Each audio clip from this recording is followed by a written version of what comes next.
नमस्कार दोस्तों, crime stories channel पर मैं राजेश आपका स्वागत करता हूं। दोस्तों, आज मैं आपको अपराध की जिस वारदात के बारे में बताने जा रहा हूं, वो वारदात है आगरा, उत्तर प्रदेश से। तो चलिए दोस्तों, इस वारदात के बारे में हम लोग विस्तार से जानते हैं।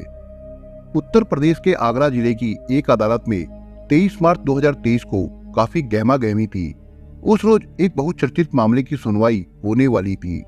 केस आगरा से प्रकाशित होने वाले अखबार स्वराज्य टाइम्स के संपादक विजय शर्मा की पत्नी नीलम शर्मा की हत्या और उनके घर में लूटपाट का था। विशेष न्यायाधीश मोहम्मद राशिद के जरिए उस बहुचर्चित केस का फैसला सुनाया जाना था। दोनों आरोपियों को न्यायालय में कड़ी सुरक्षा के बीच लाया जा चुका था। पीड़ित पक्ष के लोग पहले ही आ चुके थे। कोर्टरूम के बाहर बड़ी तादाद में मीडिया की निगाहें भी उस केस पर टिकी हुई थी। न्यायाधीश मोहम्मद राशिद कोर्टरूम में अपनी कुर्सी पर बैठ चुके थे।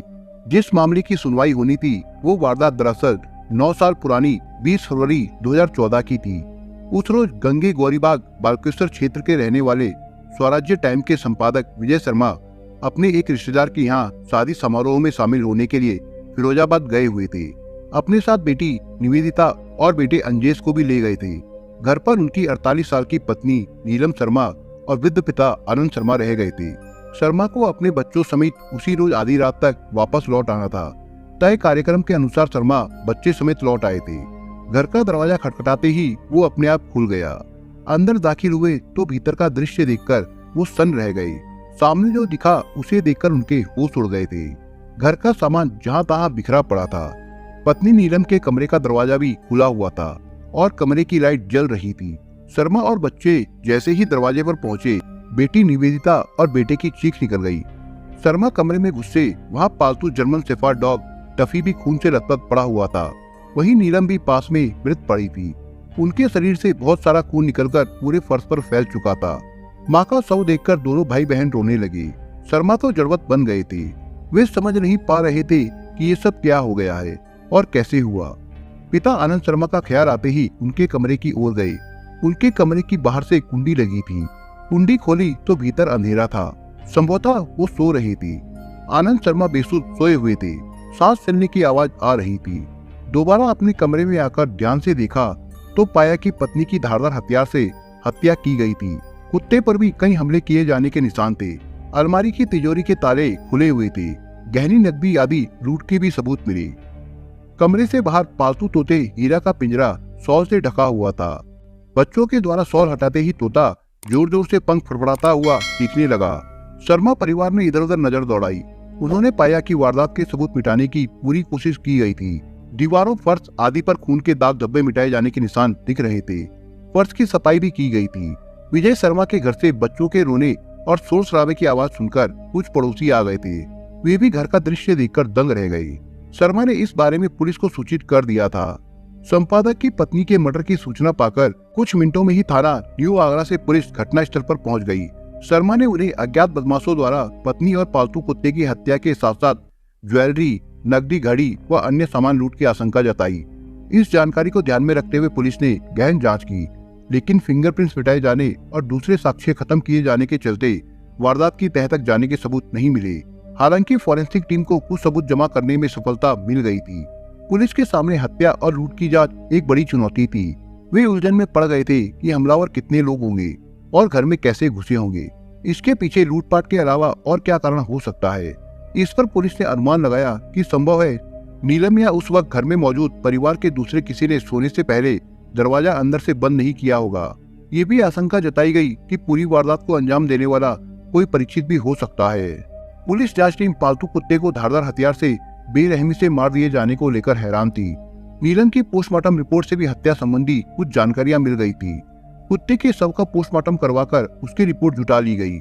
पड़ोसियों ने कुत्ते के बार बार भौंकने की आवाजें सुनी थी, लेकिन उन्होंने इस ओर ज्यादा ध्यान नहीं दिया था, कारण पालतू कुत्ता बीच बीच में अक्सर भौंकता रहता था। उन्होंने पुलिस को घटना के बारे में कुछ भी बताने से इनकार कर दिया।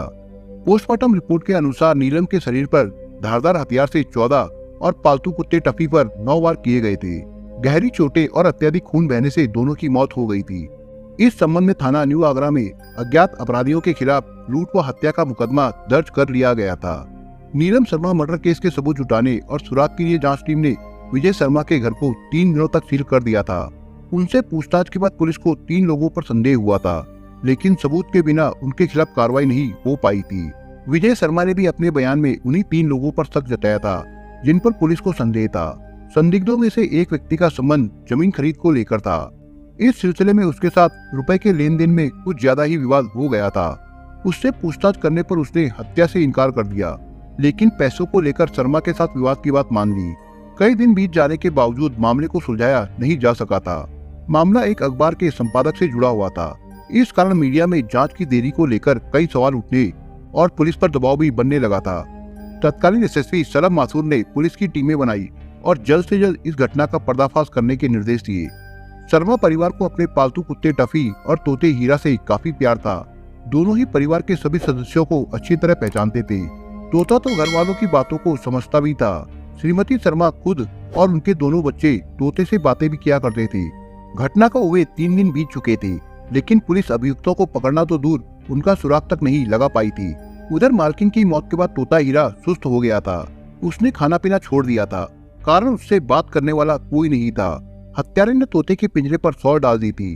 पुलिस ने जांच के सिलसिले में इस बात पर भी गौर किया। मतलब निकाला गया कि बदमाशों ने टफी की तो हत्या कर दी, लेकिन तोते ने भी शोर मचाया होगा। इस कारण उसके पिंजरे को सौर से ढक दिया होगा। पूछताछ में शर्मा ने जब किसी परिचित पर संदेह जताया, तब उन्हें एक पड़ोसी ने तोते से बात करने की सलाह दी। शायद उससे कोई सुराग मिल सके। शर्मा और उनके बच्चों को ये बात सही लगी और वे पिंजरे के पास जाकर तोते से बात करते हुए कहा, हीरा हीरा, घर में मालकिन का कत्ल हो गया और तुम देखते रहे, बताओ क्यों नहीं बचाया। ये सुनते ही तोता अपने पंख तेजी से फड़फड़ाने लगा, पिंजरे में ही इधर उधर ऊपर नीचे करने लगा। इस हालत से उसकी बेचैनी साफ झलक रही थी। उसके शांत होने पर बेटी प्यार से बोली, मेरे मिट्टू, मेरे हीरा, मम्मी को किसने मारा? आंसू ने मारा। ये नाम सुनते ही तोता आंसू आंसू कहकर तेजी से गर्दन हिलाकर चीखने लगा। ऐसा कई बार हुआ। आशुतोष उर्फ आंसू विजय शर्मा का भांजा था। इसकी जानकारी विजय शर्मा ने पुलिस को दे दी। ये भी बताया कि पत्नी के अंतिम संस्कार के दिन आंसू घर आया था। उसके बाद वो एक बार भी घर नहीं आया। शर्मा के कहने पर पुलिस ने भी घर आकर इस बात को देखा तो तोता आंसू के नाम पर अपनी गर्दन ऊपर नीचे हिलाकर आंसू आंसू चीखने लगता था। पुलिस ने 25 फरवरी 2014 को अर्जुन नगर थाना शाहगंज निवासी आशुतोष गोस्वामी उर्फ आंसू को गिरफ्तार कर लिया।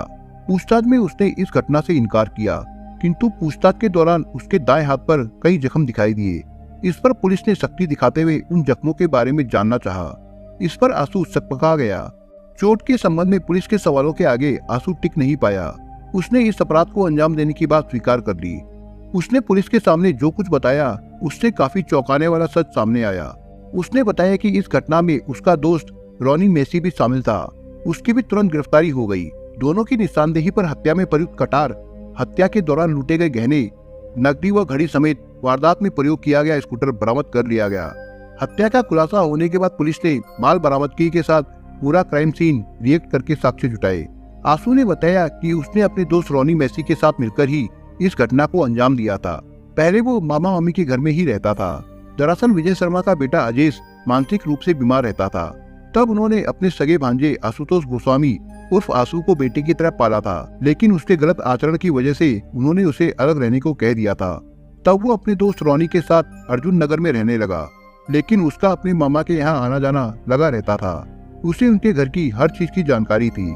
आंसू को मामा के पास घर में काफी गहने व नकदी मौजूद होने की जानकारी थी। उसे वारदात वाली रात को मामा के फिरोजाबाद में शादी में जाने और मामी के घर में अकेले होने की जानकारी थी। उसे रुपयों की जरूरत थी। इसी लूट के इरादे से उसने अपनी योजना में दोस्त रॉनी मेसी को भी शामिल कर लिया। योजना के अनुसार दोनों रात को स्कूटर से मामा के घर पर पहुंचे। आंसू ने आवाज देकर दरवाजा खुलवाया। आवाज पहचान कर मामी नीलम शर्मा ने दरवाजा खोल दिया। दोनों घर में घुस आए। पालतू कुत्ता टफी भौंका, लेकिन आंसू ने उसे पुचकार कर शांत कर दिया। वो आंसू को पहचानता था। रॉनी मेसी नकाब में था। उसने नीलम शर्मा को कमरे में ले जाकर उन्हें धमकाते हुए कहा कि यदि अपनी जान की खैर चाहती हो तो कैश और गहने निकाल कर दे दो। पीछे से आंसू भी कमरे में पहुंच गया। इस पर नीलम की नजर उस पर पड़ी। उन्होंने आंसू से नाराज होकर ऐसा करने से मना किया। इस पर आंसू भी गुस्से में आ गया और साथ लाए 30 धार वाले कटार से नीलम शर्मा के ऊपर तबातोड़ हमले कर दिए। वो तुरंत जमीन पर गिर गई। नीलम पर हमला होते देख पालतू कुत्ता टफी आंसू पर झपट पड़ा। अपने बचाव में आंसू ने कटार से कुत्ते पर भी तेजी से लगातार वार कर दिए। उसे भी वही मार डाला। ये देखकर पिंजरे में बंद तोते ने शोर मचाया तो उन्होंने पिंजरा वहां पड़े शॉल से ढक दिया। मामी और कुत्ते की हत्या के बाद गहने नकदी आदि लूटकर दोनों फरार हो गए। फरार होने से पहले दोनों ने सारे सबूत भी मिटा दिए थे। आंसू और रोनी के इन बयानों के आधार पर पुलिस ने दोनों के खिलाफ धारा 394, 302, 429, 411 और आर्म्स एक्ट के अंतर्गत मामला दर्ज कर कोर्ट में पेश कर दिया। कोर्ट में सुनवाई के बाद दोनों को जेल भेज दिया गया था। इस सनसनीखेज केस की सुनवाई आगरा जिले के विशेष न्यायाधीश मोहम्मद राशिद की कोर्ट में 9 साल तक चली। पुलिस ने जो चार्जशीट कोर्ट में दाखिल की थी उसमें जुटाए गए साक्ष्य ज्यादा ठोस नहीं थे, लेकिन अभियोजन टीम ने इनको मजबूत साक्ष्यों के रूप में न्यायालय के समक्ष प्रस्तुत किया। 9 साल तक केस का ट्रायल चला। बहस के दौरान अभियोजन टीम ने अपना पक्ष न्यायालय के समक्ष प्रस्तुत किया। इस केस में वादी संपादक विजय शर्मा की कोरोना के दौरान 2021 में मृत्यु हो चुकी थी। अभियोजन पक्ष की ओर से 14 गवाह पेश किए गए थे। कोर्ट में पेश किए गए गवाहों, सबूतों और दोनों ओर के वकीलों की दलीलें सुनने के बाद विशेष न्यायाधीश मोहम्मद राशिद ने दोनों आरोपियों आशुतोष गोस्वामी उर्फ आशु और रोनी मेसी को दोषी मानते हुए उम्र कैद व 72,000 रुपए के अर्थदंड की सजा सुनाई। दोनों अभियुक्त आशुतोष और रोनी जमानत पर थे। वे दोनों कोर्ट में मौजूद थे। पुलिस ने फैसला सुनाए जाने के बाद दोनों को हिरासत में लेकर जेल भेज दिया। एडीजी आदर्श चौधरी ने बताया कि इस केस में तोता हीरा पुलिस की विवेचना का हिस्सा रहा था, लेकिन वो साक्ष्य का हिस्सा नहीं हो सका क्योंकि कोर्ट में पक्षी की गवाही के लिए कोई कानूनन विधि नहीं है। दोस्तों, आप अगर चैनल पर नए हो तो आप चैनल को सब्सक्राइब करने के साथ कमेंट बॉक्स में इस कहानी के बारे में अपने विचार जरूर लिखिएगा। मिलता हूं एक नई कहानी के साथ, तब तक के लिए अपना ख्याल रखिएगा। धन्यवाद।